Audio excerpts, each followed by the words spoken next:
Welcome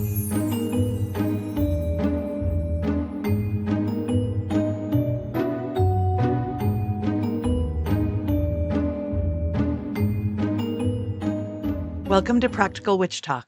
I'm your host, Friday Gladhart, author of the Practical Witches Almanac and instructor at witchacademy.org.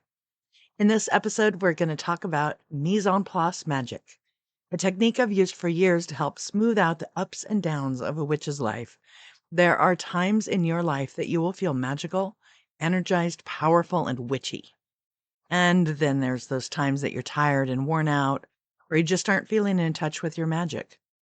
And all too often, you need your magic during one of the latter times, precisely when you can't muster your power. That's where mise en place magic comes in. So let's get you hooked up. Mise en place is a French phrase that means gather or putting in place. It normally refers to a culinary process in which ingredients are prepared and organized, like in a kitchen before preparing a recipe, or like you see in cooking videos. I think because I've spent so much time in commercial kitchens that this reference comes naturally to me. But mise en place magic is taking this technique from the culinary to the spiritual. By prepping some magical items before you need them, you'll be able to work your magic when your energy levels are not up to par. This is like setting up all your dominoes so you can come back later and tip one over to cause them all to cascade. You might already be doing some mise en place magic, like making moon water. The moon imbues your water with energy that you can use later as you need it. There are many ways that you can store up some energy or otherwise prepare for magic ahead of time. This is what I do when I make a candle or a ritual oil for the Practical Witch shop. Although there was a little rumor floating around that I cast spells for money, I do not, nor have I ever cast spells for people. What I do is empower others with the knowledge of how to tap into their own power and provide some mise en place magic items in the Practical Witch shop.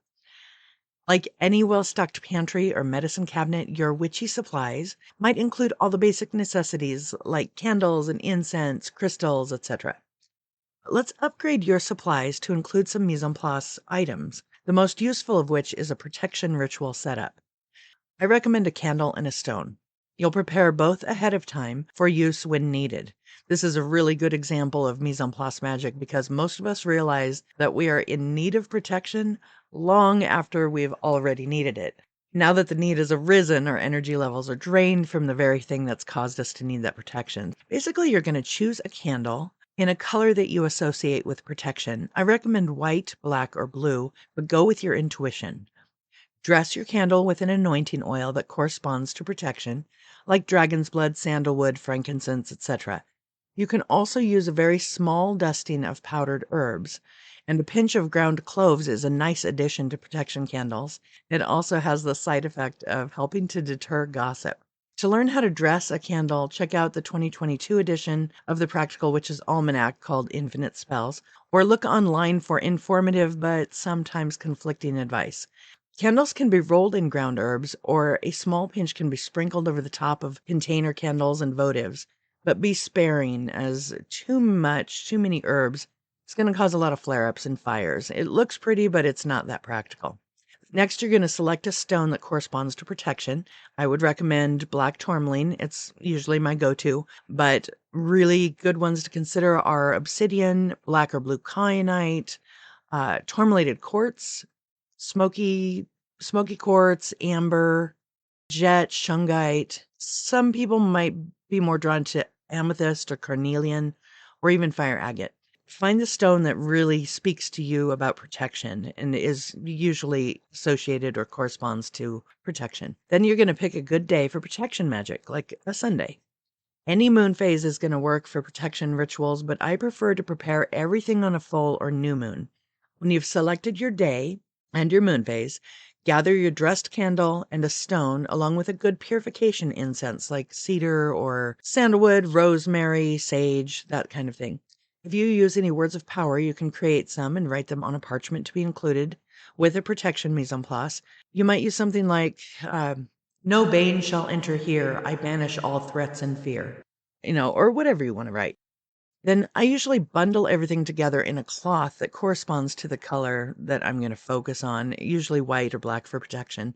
But you can also put them in any kind of a drawstring bag, or if you're using chime candles, you can put all of your items in a jar and label it protection, and put it in your cabinet just like a magical medicine cabinet. When you need it, you'll light the cleansing incense to clear out any energy and give yourself some space to work. Then you're going to focus on your intent, light the candle while holding the stone, and the usual process of magic, visualizing a sphere of energy emanating from the stone in your hand, spreading out to encompass you and the candle and everything around you in a circle that passes through the floor and furniture, the ground, trees, any other obstacles, just a nice sphere of protection or an egg shape of protection around you. You can chant your words of power to help you focus and leave the candle to burn down. Then you just carry the stone with you for protection. When you're done with this, you can cleanse the stone and set up your mise en place protection magic back in your jar or bottle or bag and store it away for some other time. But when you're in need of protection, you'll probably want to carry that stone around for, at least a few days or a moon phase. You can set up the same candle and crystal mise en place magic for attraction, healing, creativity, prosperity, etc. Whatever your most frequent needs are, I would get those prepped for you ahead of time just to make your life a little bit easier. Maybe you can't burn candles or incense, or maybe candle magic isn't your thing. There's lots of little mise en place magic tricks you can try. And we're going to include these tips and tricks in the new segment of this podcast at the end of each podcast called Mise en Place Magic Tricks. But you can store the energy of a phase of a moon for later use with a bit of knot and cord magic. Now, you may have come across a lot of knot and cord magic before involving hair or the witch's ladder, but unlike a witch's ladder, you'll simply be storing the energy of the moon phase, not specifically casting a spell. Let's say the moon is waxing almost full and you want to work some purification and renewal magic, but you'd prefer to do so on the new moon, or you'd like to have some new moon energy involved.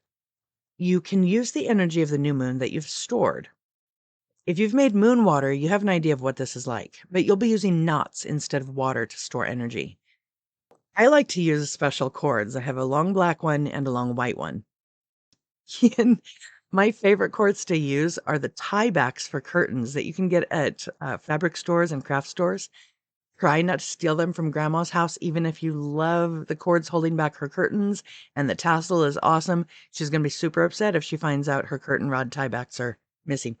Head out to the craft store or look around your house, find some nice long stringer cord. And again, I prefer white for the full moon, white or silver.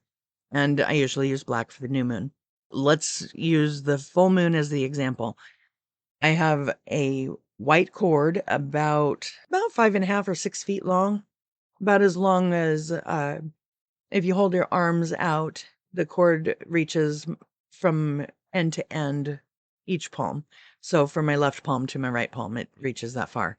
On a full moon, I'll go out at night, usually right at the full moon, maybe a minute or two before, and I'll start my focus. I'll face the full moon and hold the cord in front of me, and I'll begin to tie a knot.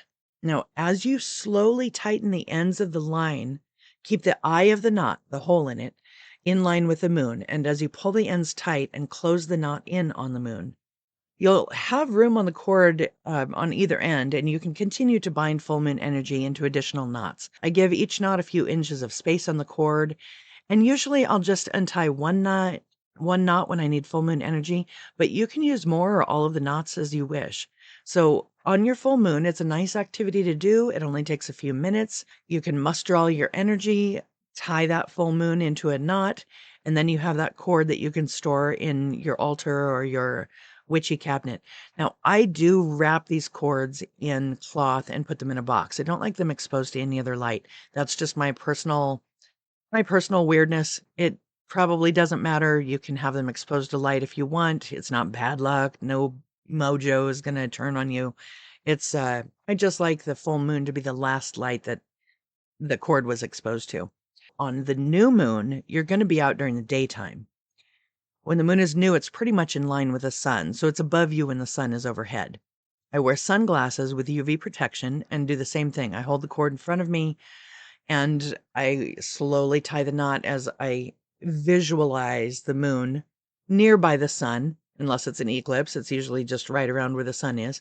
I visualize the moon and I tie that new moon energy into it. And a lot of times I'll go to this visual where I am outside of the Earth's atmosphere and I can see the celestial bodies more clearly. And whether that's in reality or not, it does work as a good visual where I'm not seeing the blue sky, but I'm seeing the black sky with the stars and the moon is in front of the sun, between myself and the sun.